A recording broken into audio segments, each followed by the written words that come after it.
오늘 본문 말씀은 에베소서 2장 3절 말씀입니다. 함께 같이 읽겠습니다. 전에는 우리도 다 그 가운데서 우리 육체의 욕심을 따라 지내며 육체와 마음에 원하는 것을 하여 다른 이들과 같이 본질상 진노의 자녀이었더니. 아멘. 북유럽에 스웨덴이란 나라가 있습니다. 가구업체 아이케아의 나라로 알려진 나라죠.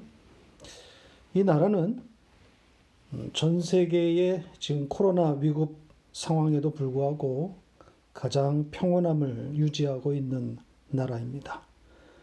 사회적 격리를 권장하고는 있지만 여기처럼 식당이나 공원을 폐쇄하는 등의 그런 강력한 대응은 하지 않고 있습니다. 그래서 코로나 사태 이전과 별 다르지 않는 그런 일상을 보내고 있습니다.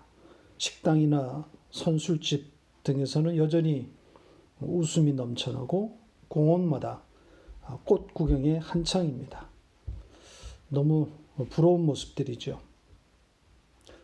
왜 이들은 이렇게 여유롭고 활기에 넘쳐 있을까요? 코로나 감염자가 적기 때문일까요? 그렇지 않습니다. 어제 현재 이곳도 코로나 확진자가 6천 명을 넘었고 사망자도 이미 300명 가까이 나왔습니다. 인구 1,000만 명 정도니까 한국보다 훨씬 더 심각한 상황입니다. 그럼에도 왜 이 나라는 이렇게 태평한 걸까요? 과학적으로 확증이 안 된 그런 정책을 온 국민이 신뢰하고 있기 때문입니다. 그것은 집단 면역이라고 하는 정책입니다. 인구의 60% 정도가 감염되면 이 코로나 바이러스의 전파력이 급속도로 저하된다는 이런 과학적 가설에 근거한 정책을 스웨덴 정부가 채택한 것이고, 이에 국민들은 정부에 신뢰를 보내고 있습니다. 그러니까 스웨덴 인구의 약 60%, 그러니까 한 600만 명 정도가 서서히 감염에 이르도록 속도 조절에만 성공하면 새로운 면역 모델이 전 세계에 제시될 수 있을 거라고 그렇게 이들은 기대하고 있습니다. 그러니까 한국 정부가 제시한 면역 방식과는 정반대가 되는 그런 시스템인 겁니다. 한국은 의심되는 사람은 끝까지 추적해서 가능한 한 빠르게 검사를 받게 하고, 그래서 감염이 전파되는 것을 막고, 또 확진자는 바로 치료에 이르게 해서 사망자를 줄이는 방식입니다. 이에 반해서 이 스웨덴 방식은 바이러스가 창궐하게 놔두어서 이 바이러스의 전파력이 자연적으로 떨어질 때까지 지켜보자는 그런 시스템입니다. 그러니까 적극적인 그런 검사를 하지 않아도 되는 것이고, 증상이 나타난 사람, 이런 심하게 증증이 이제 나타나면 그때 선별하거나 검사하고 치료하는 그런 방식입니다. 이 방식은 몇 주 전에 영국 정부가 채택했다가 여론에 밀려서 급하게 취소했던 방식이기도 합니다. 아마 일본도 올림픽 개최 때문에 이런 흐름에 올라탔다가 지금은 이러지도 저러지도 못하는 그런 상황에 놓인 것 같습니다.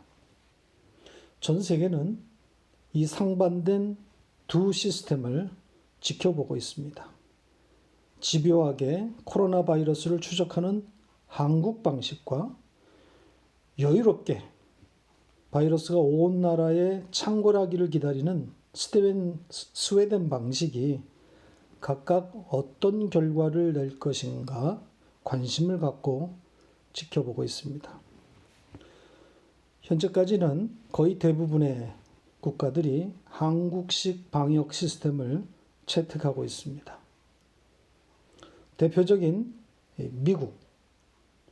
지금 미국은 하루에만 수만 명의 확진자가 쏟아지고 있습니다. 여기 캐나다도 이미 10,000명을 넘어섰고 매일 1,000명이 넘는 확진자가 나오고 있습니다. 강력한 사회적 거리 운동을 실천하고 있음에도 이렇게 수만 명, 수천 명 이렇게 환자가 나온다는 것은 이미 코로나 바이러스에 감염된 사람들이 우리가 생각하는 것보다 훨씬 더 많다는 증거입니다. 초기 대응이 안 됐다는 거죠. 스웨덴 얘기를 하다가 이렇게 흘렀는데 아무튼 한국 시스템을 적용한 나라들 안에서는 불편과 불안감이 팽창하고 있는 것이 사실입니다.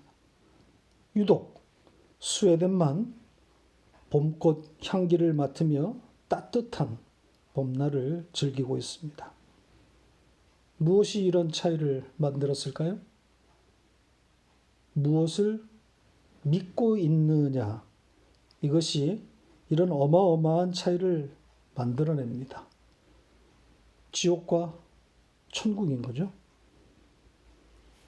어떤 방식이 옳으냐를 말하려고 하는 것이 아닙니다. 그건 시간이 흐르면 알게 될 일입니다. 기대하기는 한국 방식이 옳았다는 것이 이 스웨덴의 경우를 통해서 더욱 분명하게 되기를 바라고, 그래서 세계 속에서의 한국의 위상 그리고 한국의 국격이 높아졌으면 좋겠습니다. 제가 지난주에 이 블로그에 올린 글을 다들 보셨으리라 생각합니다. 율법주의와 신비주의에 갇힌 한국교회에 위기가 찾아왔습니다.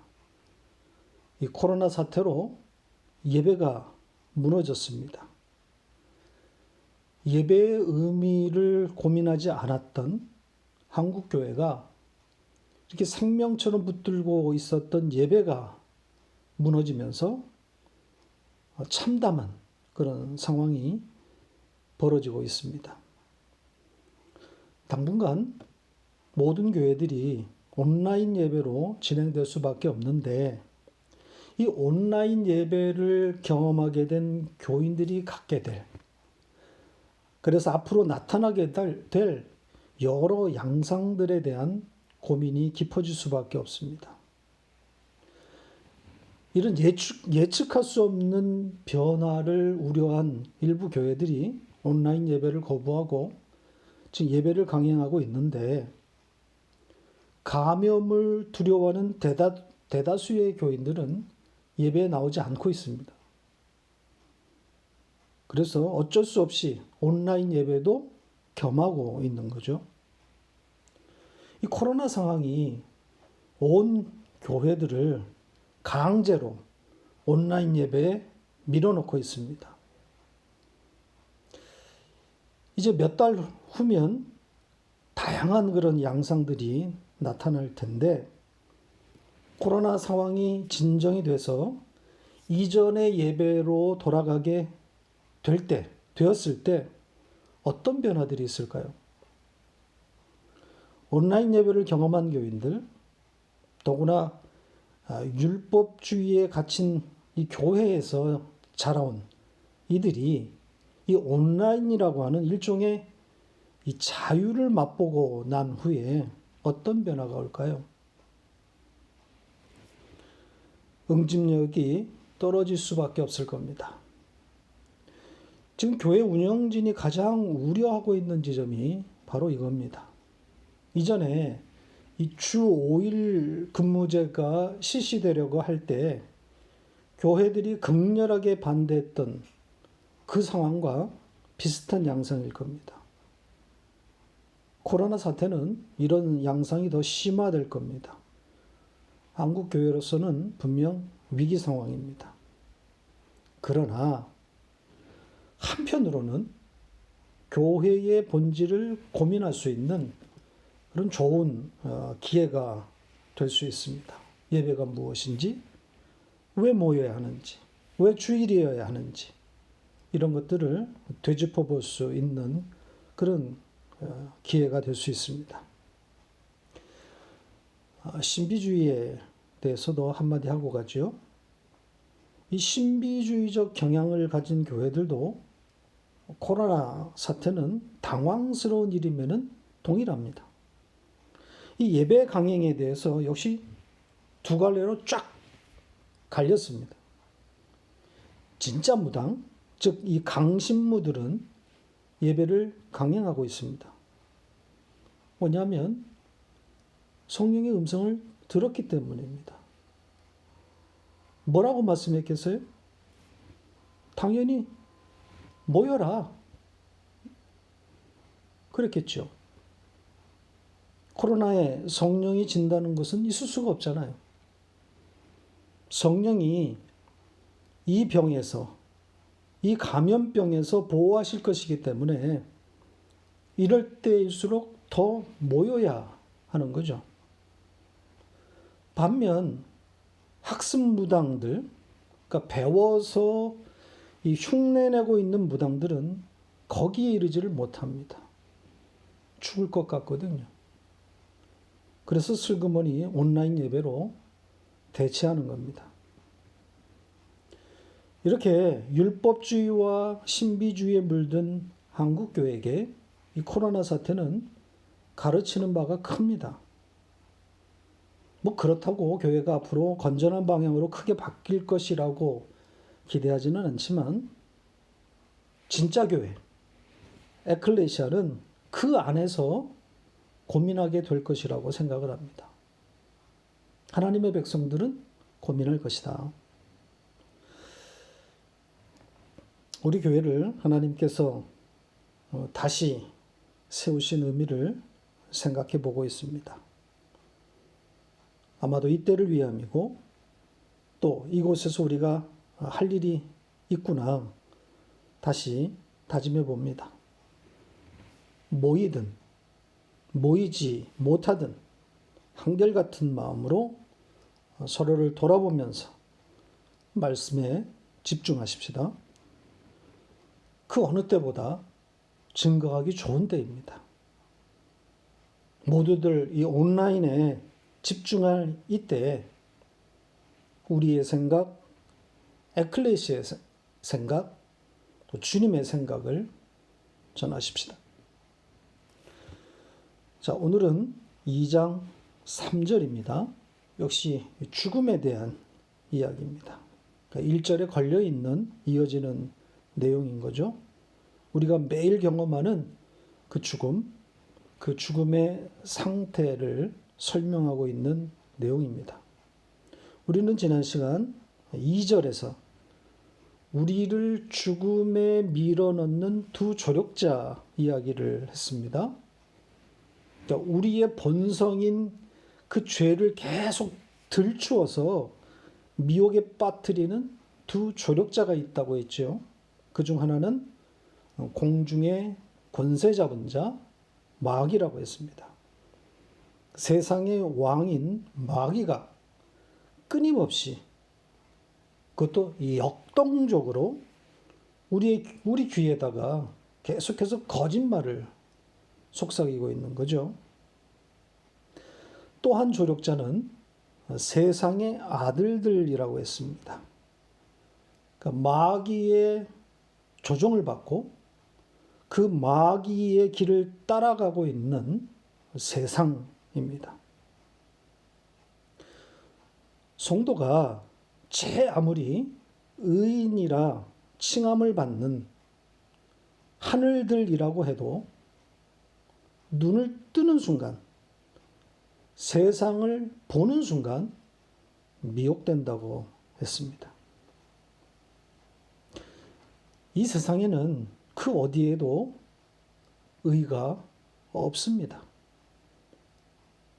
그래서 이 세상을 보는 순간 그만 거기에 미혹돼서 의가 없는 그 세상에 미혹되기 마련입니다.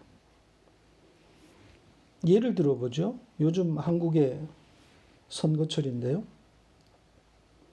어느 정당 또 누구를 선택해야 하는지를 요구받고 있습니다. 투표는 국민의 의무이자 권리이기 때문입니다. 가장 민주적 방식이라고 하는 투표를 통해서 결정하는데 결국은 강자를 결정하는 게임입니다. 그러니까 누구든지 눈을 떠서 이 게임에 들어가는 동시에 또 죽음을 경험하게 되는 거예요. 누구를 뽑겠습니까? 결국은 내가 좋아하는 사람, 내 기대에 부응하는 사람,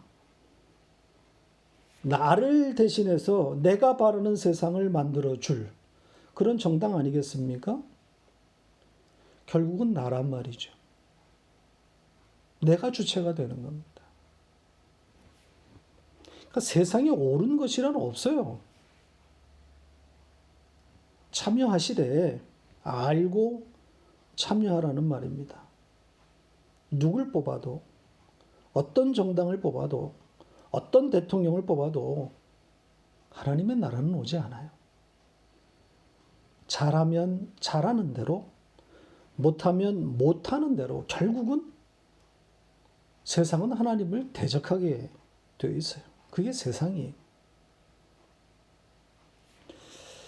자, 이제 3절로 가보십시다. 내용상 두 가지입니다. 첫째는 그 안에서 지냈다라는 내용이고 죽음을 말하는 겁니다. 또 하나는 본질상 진노의 자녀이었다라는 내용입니다. 차례로 살펴보죠. 이 첫 번째 내용, 그 안에서 지냈다. 그 첫 번째 내용을 이 원문에 맞춰서 다시 한번 써보면 이렇습니다. 화면을 참고하시기 바랍니다. 우리 개역성경은 이렇게 되어 있습니다. 전에는 우리도 다 그 가운데서 우리 육체의 욕심을 따라 지내며 육체와 마음에 원하는 것을 하여 이렇게 되어 있습니다. 자, 이걸 원문을 살려서 다시 한번 써보면 이렇습니다. 육체와 생각들이 이끄는 바를 행함으로써 우리 육체의 욕심 가운데 그들과 어울려 원래의 자리로 우리 모두가 되돌려졌다. 뒤집어졌다. 자, 이렇게 어려운 문장입니다.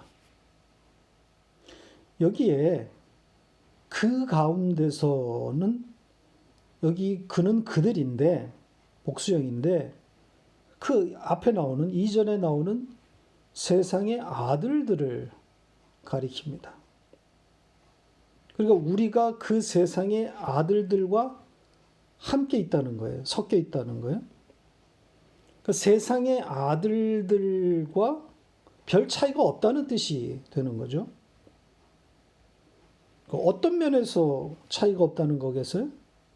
그 다음에 이어지는 이 육체의 욕심입니다. 육체의 욕심이라는 단어가 나오고 있는데 이 육체의 욕심이 바로 죄의 본성을 말하는 겁니다. 이 욕심이라고 번역된 단어는 이 터져서 넘쳐나는 상태를 말합니다. 자, 이 단어가 사용된 곳이 굉장히 많습니다. 신약 성경에 38번 등장합니다. 그 중에 한 군데를 가보겠습니다. 골로새서 3장 5절입니다. 같이 읽겠습니다. 그러므로 땅에 있는 지체를 죽이라. 곧 음란과 부정과 사욕과 악한 정욕과 탐심이니 탐심은 우상숭배니라. 자, 여기서는 탐심으로 번역했습니다. 같은 단어입니다. 그런데 이어지는 말이 우상숭배예요. 탐심은 곧 우상숭배라고 말합니다. 그러니까 탐심의 다른 말이 우상숭배라는 거죠.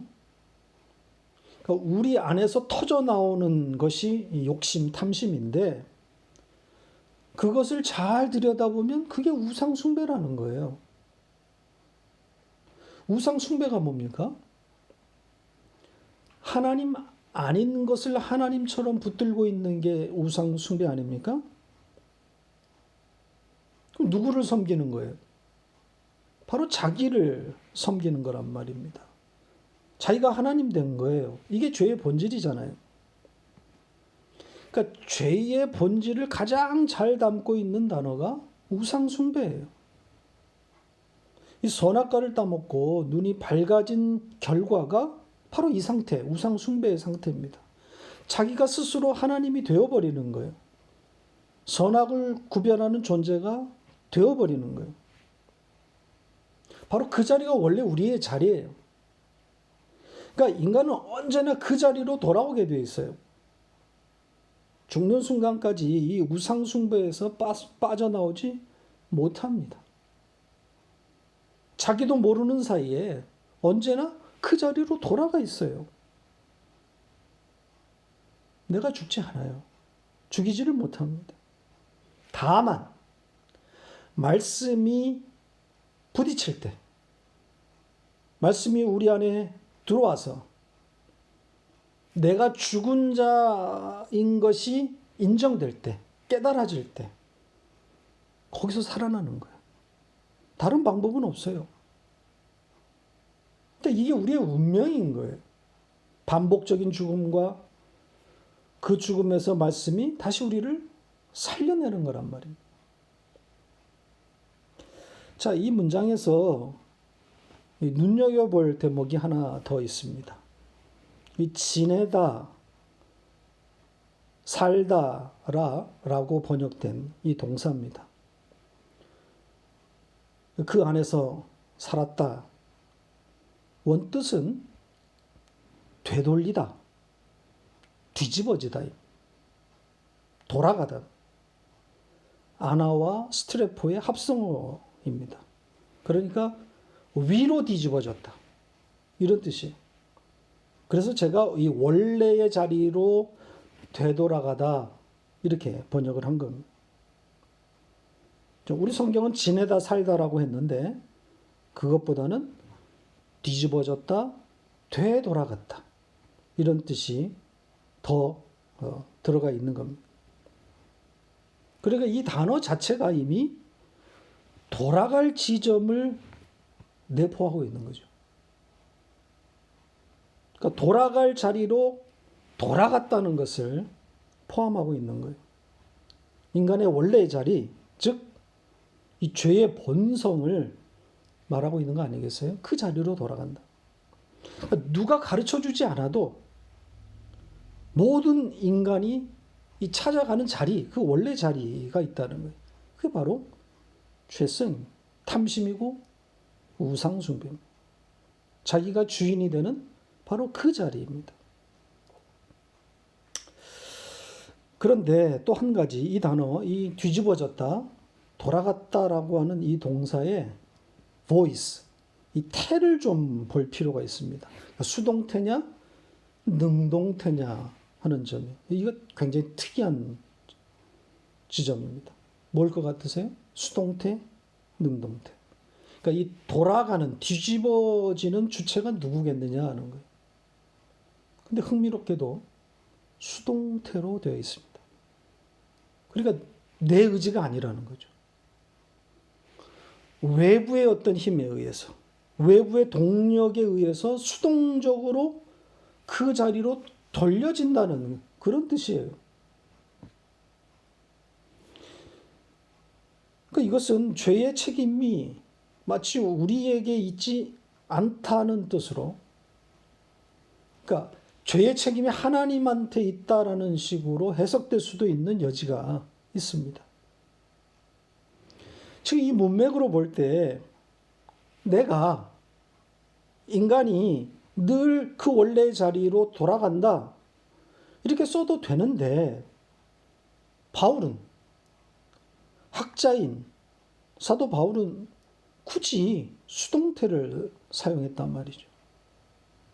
그러면 무엇이 우리로 하여금 우리를 그 탐심의 자리, 우상숭배의 그 자리로 돌려 세운다는 겁니까? 지금 이 문장 안에서는 답을 찾을 수가 없어요. 왜냐하면 주체가 등장하지 않기 때문에 그래요. 그러니까 해석자의 주관적인 해석만 있을 뿐인 거죠. 무엇이 우리를 그 탐심과 우상숭배의 그 자리로 되돌려 세우는 걸까요? 마귀인가요? 하나님인가요? 어느 답도 가능하다고 생각합니다. 저는 감히 하나님이라고 말하고 싶습니다.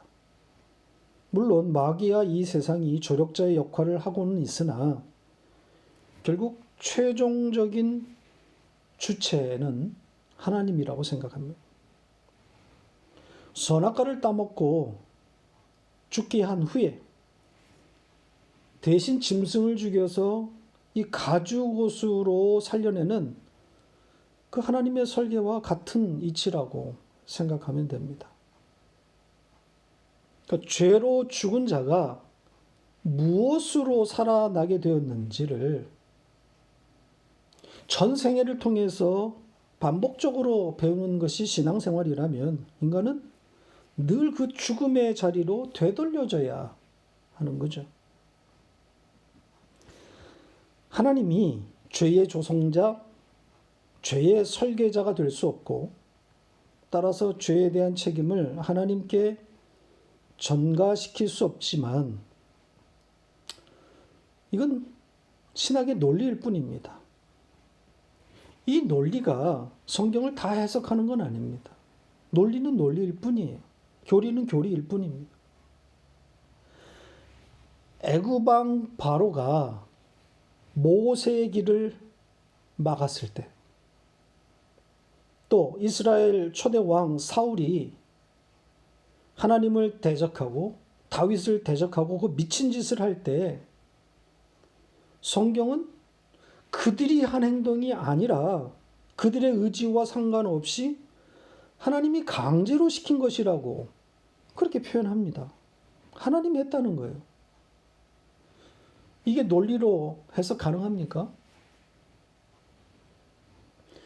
그러니까 우리 인간이 알 수 없는, 또 인간의 언어로는 다 담을 수 없는 그 하나님의 세계가 있는 거예요.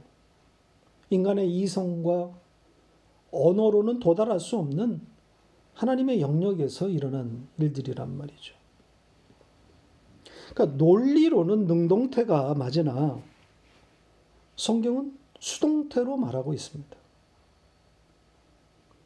이 수동태가 말하는 수동태에 담겨 있는 의미를 잘 생각해 보시기를 바랍니다. 두 번째 내용으로 넘어가죠. 여기 다른 이들과 같이 본질상 진노의 아들들이었다 이렇게 말하고 있습니다. 지금 죽음의 상태가 무엇인지를 계속 말하고 있는 겁니다. 이 본질상이라고 하는 이 단어는 이 문장의 문맥에 아주 충실한 단어입니다. 인간의 원래의 자리를 향하고 있는 단어예요. 그러니까 태어날 때부터 이런 의미예요. 생산되어질 때부터 운명이라는 겁니다. 본질상이라는 것은. 그러니까 그 운명과도 같은 그 인간의 우리의 그 원래의 자리가 무엇이라는 거예요? 본질상 무엇의 자녀라 그럽니까? 진노의 자녀다. 거기가 우리의 자리라는 거예요. 진노의 자녀라고 했는데 무슨 뜻입니까? 진노의 자녀. 마치 하나님의 진노를 품은 자녀, 받을 자녀 이런 뜻같이 보이죠. 그러니까 마땅히 하나님의 진노를 받을 만하다. 그래서 죽어도 할 말이 없다. 뭐 그렇게 읽히는 것 같은데 그런 뜻이 아닙니다. 이 진노라고 번역을 해서 혼동이 된 건데 이 단어는 화냄, 성냄, 분노, 혹은 열정, 욕망, 이런 뜻을 가진 단어입니다. 그러니까 분노의 사람, 화로 가득한 사람, 욕망의 사람, 열정의 사람, 그런 뜻이 되는 거예요. 그러니까 인간의 본성을 지금 이렇게 표현하고 있는 거예요. 결국 그 앞에 나왔던 욕심, 탐심, 우상숭배 뭐 이런 것과 맥을 같이 하고 있는 단어라고 보시면 됩니다. 인간은 끊임없이 더 갖고 싶어 하지 않습니까? 욕망인데 이 더 갖고 싶어 하는 인간의 이 끝없는 추구, 이 욕심이 채워지지 않는 데서 오는 화남, 분노인 거죠. 만족이 없는 겁니다. 그러니까 죄인인 인간은 끝없이 무언가를 추구하게 돼 있어요. 때로는 그게 무엇인지도 모르면서. 이게 본능이에요. 본능적으로 그렇게 돼 있어요. 한 가지를 성취하고 나면, 달성하면 바로 이어서 금방 다른 목표가 설정되게 돼 있단 말이에요. 죽을 때까지 이 짓 하는 거예요. 그게 인간의 본성입니다. 그런데 세상 일이 내 마음대로 됩니까? 채워지지 않는단 말이죠. 왜? 경쟁이니까요. 힘 없는 자는 지는 거예요. 그래서 화가 나는 거예요. 늘 불만인 거죠. 그걸 지금 진노의 자녀 이렇게 표현한 것인데, 진노를 받을 만하다가 아니라 분노의 자녀, 욕망의 자녀, 불만족의 자녀, 이런 뜻이에요. 본성이 불만이라는, 만족이 없어서 그래요. 그러니까 하나님께서 그 만족을 인간에게서 빼앗아 놓은 거예요. 아예 허락하지 않은 거예요. 이 세상에서 무엇을 가져도 인간은 만족하지 않아요. 왜 이렇게 만드셨겠습니까? 왜 이 세상에다 만족을 주지 않았겠어요? 왜 인간에게서 이 만족감, 이걸 빼앗아 버렸습니까? 진짜 만족이 있다는 거, 그 진짜 만족은 진짜 말, 대문자 로고스, 예수 그리스도야. 이걸 가르쳐 주기 위함 아니겠습니까? 그걸 깨달은 자들을 복 받았다. 복이라고 말하고 있는 거예요. 유로기야. 위의 말을 가진 자. 바로 에클레시아입니다. 자, 여기에 이 다른 이들과 같이 이런 말이 들어가 있는데요. 이 부분을 보고 마치겠습니다. 다른 이들과 같이라고 되어 있는데 이들이 누구일까요? 언뜻 이 앞에서 나왔던 이 불순종의 아들들, 세상으로 보이죠? 아닙니다. 여기 지금 다른 이들로 번역된 이 단어는 남은 자들이란 뜻입니다. 거기에다가 정관사 호의, 더가 붙어 있어요. 그러니까 그 남은 자들이. 그러니까 독자가 이미 알고 있는 그 남은 자들이에요. 그러니까 그냥 일반 세상, 불순종의 아들들, 그들을 가리키는 말이 아닌 거예요. 구약의 이 구루터기 같은 개념이라고 생각하시면 됩니다. 자, 이사야서 6장 13절입니다. 같이 읽겠습니다.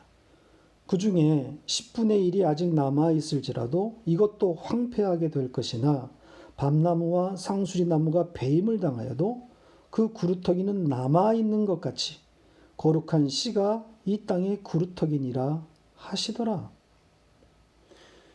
자, 이스라엘 백성이면 누구나 익히 잘 알고 있었을 이 구루터기, 남은 자 개념. 다 멸망하는데 하나님이 다 싹 쓸어버리는데 그 중에 하나님이 살려두시는 자들이 있다는 거죠. 누구겠습니까? 하나님의 택한 백성을 지금 말하고 있는 거예요. 이 요한계시록에도 이 남은 자, 렘넌트죠. 남은 자 사상이 발견됩니다.